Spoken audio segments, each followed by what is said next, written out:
Skuad Garuda akan melakoni 2 laga selanjutnya di putaran ketiga kualifikasi Piala Dunia 2026 zona Asia pada Oktober ini. Sintayong telah menetapkan 27 pemain untuk dibawa olehnya, yang resmi diumumkan oleh akun Timnas Indonesia di berbagai media sosial pada Rabu, tanggal 2 Oktober tahun 2024. Ada 3 pemain yang dicoret dari skuad terkini, yaitu Justin Hubner, Ramadan Sananta, dan Adi Satrio.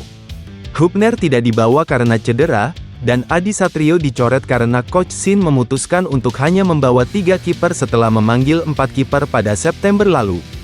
Untuk Sananta, digantikan dengan Malik Rizaldi.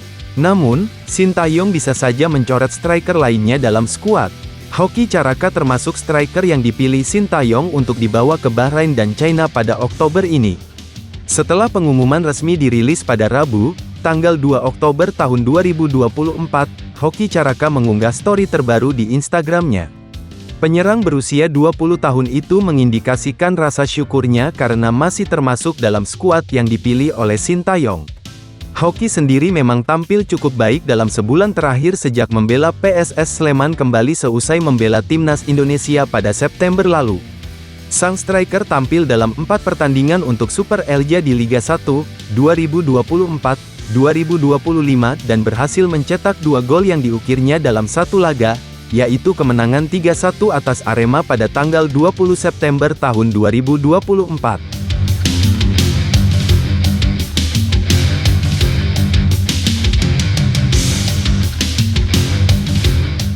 Pelatih Timnas Indonesia U20, Indra Syafri ingin memanggil Welber Jardim ke Piala Asia U20.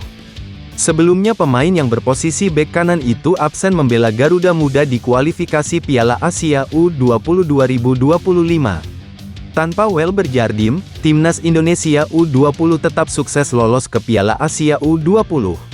Skuad Garuda Muda menjadi juara grup F kualifikasi Piala Asia U20. Indra Syafri sebenarnya memanggil Welber Jardim ke Timnas Indonesia U20 untuk kualifikasi Piala Asia U20 2025. Namun bek berumur 17 tahun itu tidak bisa meninggalkan klubnya, Sao Paulo. Pelatih Timnas Indonesia, Sintayong menyarankan untuk mencari pemain lagi Timnas Indonesia U20. Timnas Indonesia U20 akan mengarungi Piala Asia U20 di China pada 6 sampai tanggal 23 Februari tahun 2025. Semua bisa tahu siapa yang lolos Piala Asia U20 2025. Dari situ baru kita bisa dapat gambaran kualitas tim-tim yang lolos itu seperti apa, ujar Indra Syafri. Tapi dari 3 kali kita mengikuti Piala Asia U20, saya sepakat dengan Coach Sintayong, bahwa kita mungkin butuh penambahan pemain, katanya menambahkan. Selain itu, Indra Syafri tengah mengajukan 3 pemain keturunan untuk dinaturalisasi. Ketiganya yakni Tim Gaypens, Dion Marks, dan Maures Mohinok. Dan ini yang akan kita diskusikan segera dalam minggu-minggu ini, siapa calon pemain barunya, lalu kita akan bicara dengan pemilik klub karena bagaimanapun kompetisi masih berlanjut, tutur Indra Syafri. Lalu kita juga akan coba bicara lagi dengan Welber Jardim dan menunggu 3 pemain keturunan lainnya, imbu Indra Syafri.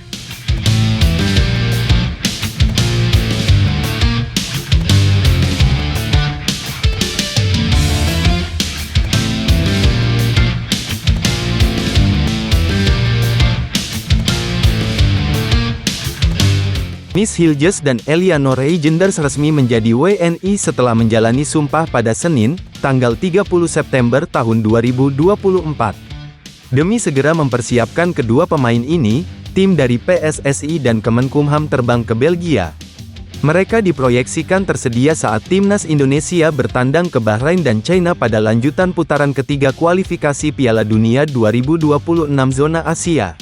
Jika bisa memenangkan pertandingan dan menyapu bersih 6 poin, maka kans mereka melaju ke putaran keempat kualifikasi semakin besar. Selanjutnya, Miss dan Eliano tinggal mengurus perpindahan federasi dan bermain di Timnas Indonesia. Memiliki waktu sepekan, PSSI langsung melakukan persiapan untuk sumpah WNI kedua pemain tersebut. Demi memberikan persiapan terbaik, digelar rapat pada Kamis, yang dihadiri oleh PSSI, Menteri Hukum dan HAM. Tujuannya untuk membahas peluang melaksanakan sumpah WNI di luar negeri. Ketua Umum PSSI, Erick Thohir, menjelaskan, semua jalan terbaik ditempuh demi memastikan mereka bergabung ke Timnas Indonesia. Saya sangat berharap dukungan yang sudah diberikan maksimal dari semua pihak akan makin memperkuat Timnas. Di dua laga tandang yang sangat krusial melawan tim Bahrain dan Cina, kata Erick Thohir. Saya optimistis, Coach Shin akan punya strategi dan game plan baru. Dengan kehadiran dua pemain yang merupakan andalan di klubnya masing-masing, tutupnya.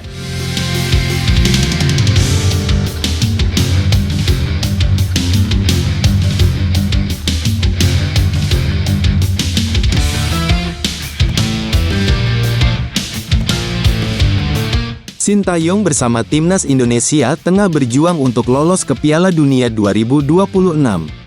Bermain di putaran ketiga kualifikasi Piala Dunia 2026 zona Asia, Timnas Indonesia berhasil menahan imbang dua tim langganan Piala Dunia, Arab Saudi dan Australia. Saat ini Timnas Indonesia pun berada di posisi 4 klasemen sementara grup C dengan raihan 2 poin. Pelatih Timnas Indonesia, Sintayong punya target mengincar posisi ketiga dan keempat pada klasemen akhir putaran ketiga guna melihat kesempatan lolos ke Piala Dunia di putaran keempat. Saya pikir jika Anda menetapkan target dan melakukannya dengan baik, maka impianmu kan menjadi kenyataan, kata Sintayong. Sintayong mengakui kesempatan untuk lolos Piala Dunia memang sangat kecil. Namun peluang tersebut akan selalu dimanfaatkan bahkan jika akhirnya Timnas Indonesia harus melalui babak playoff demi lolos Piala Dunia. Saya tidak ingin memberikan tekanan pada pemain dengan sesuatu yang tidak realistis. Jadi saya targetkan posisi ketiga dan keempat, kata Sintayong. Kini langkah Timnas Indonesia pun semakin berat dengan menghadapi dua laga beruntun melawan Bahrain dan China. Tujuannya adalah untuk merebut poin dari Bahrain dan China. Jika kita mengejar kedua tim ini, kita bisa dengan mudah ke posisi 3 atau 4 besar, kata Sintayong. Saya kira, putaran ketiga, akan menjadi tantangan terbesar, kata pelatih asal Korea Selatan ini. Ditanya soal keinginan Sintayong jika berhasil membawa Timnas Indonesia ke Piala Dunia, sang pelatih justru menjawabnya dengan jawaban di luar dugaan. Mungkin saya harus tinggal di Indonesia selama sisa hidup saya sangat suka tinggal di Indonesia, kata sang pelatih.